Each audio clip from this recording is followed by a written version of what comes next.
不動産屋さんの怪談です。これは霊媒師の内藤さんの息子さんが体験したお話です。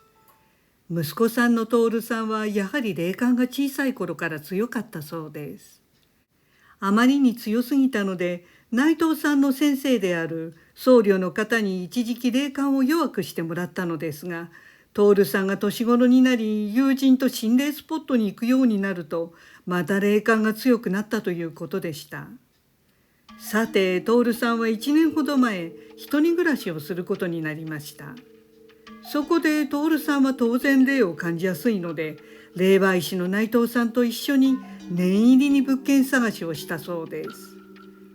不動産屋さんも何軒も訪ねて、いくつも内覧し、事故物件とか曰く付きの土地とかでは絶対ない安全なアパートを契約しました。これで一安心とお母さんの内藤さんは思いました。そして徹さんは早速アパートに引っ越し、新生活を始めたそうです。しばらくは何事もなかったのですが、やはり住み出して数ヶ月後ぐらいからおかしなことが起き出しました。まず徹さんが仕事から帰ってアパートの部屋に入ると、人の気配を強く感じるようになりました。そして部屋の電気が一人でにつくこともたびたびありました。また時々遊びに来る徹さんの友人も、部屋にいると自分たち以外の人の気配を感じると言い出しました。そうとは知らずに、ある日内藤さんは久しぶりに息子の様子を見に行きました。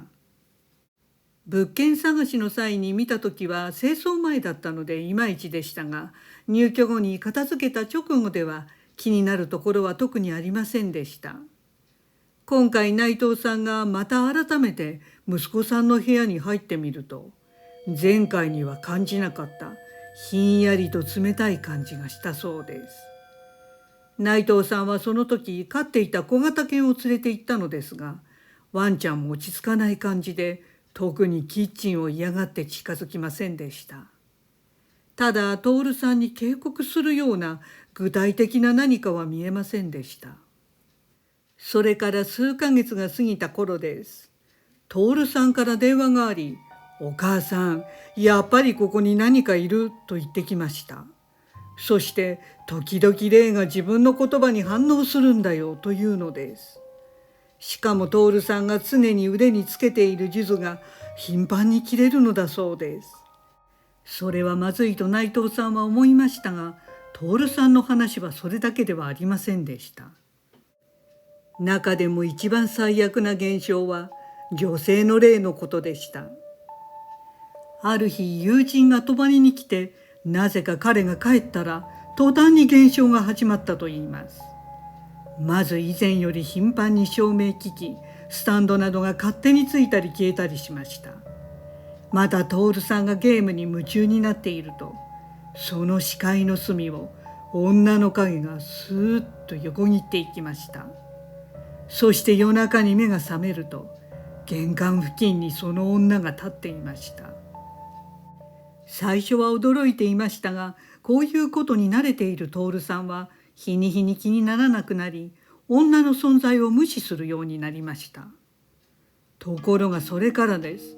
徹さんの職場の人間関係や友人関係がうまくいかなくなり始めました。それでついに徹さんは、お母さん、何とかしてくれ、さすがにこれはまずい気がしてきた、と内藤さんに連絡したわけです。そこで内藤さんは早速徹さんの部屋に行き、さらなる霊視を試みました。今回はかなり時間をかけ、内藤さんはやっとその女の霊と接触することができました。それは自ら命を絶った女の霊でした。するとその女の霊はこんなことを言ってきました。なぜ私を無視する？なぜ次々に他の霊をここに入れてくる？と怒りを込めて訴えてきたそうです。内藤さんはその意味と、なぜ息子につきまとうのかを霊視して重要なことを知りました。この一連の霊現象の原因は実は徹さんの友人にあることが分かりました。つまりアパートにも徹さん本人にも問題はありませんでした。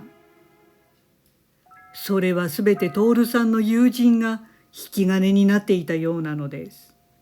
徹さんの友人でよくアパートに遊びに来る子がいるのですが、その子は霊感が全くないのに霊をつけてきてしまう人でした。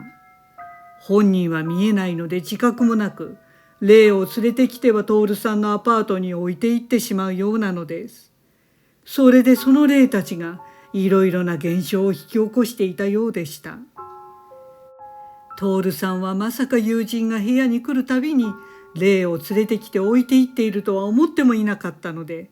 マジかと憤慨したそうです。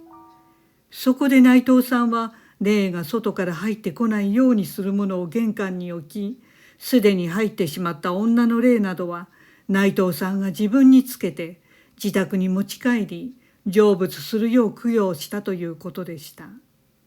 それには丸1年がかかりましたが、徹さんはやっと元通りの生活に戻ったそうです。内藤さんは今思い返すと、徹さんがまだ実家にいた時、徹さんが家にいないのに徹さんの部屋に誰かいる気配がしたり、徹さんがお風呂に入っていると急に徹さんの部屋のドアが開いたりしていたそうです。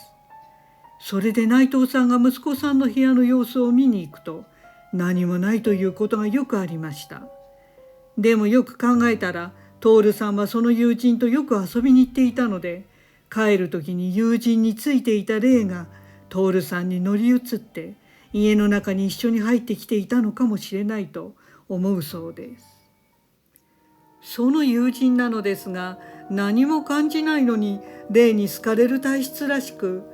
以前徹さんが学校の寮生活をしていた時に、その友人が寮に入ってきた途端に寮内で怪奇現象が起きてきたとざわついたことがありました。徹さんは原因は全部お前かよとその友人に数珠をつけて歩くように勧めたそうです。ご視聴ありがとうございました。よろしければチャンネル登録といいねボタンをお願いします。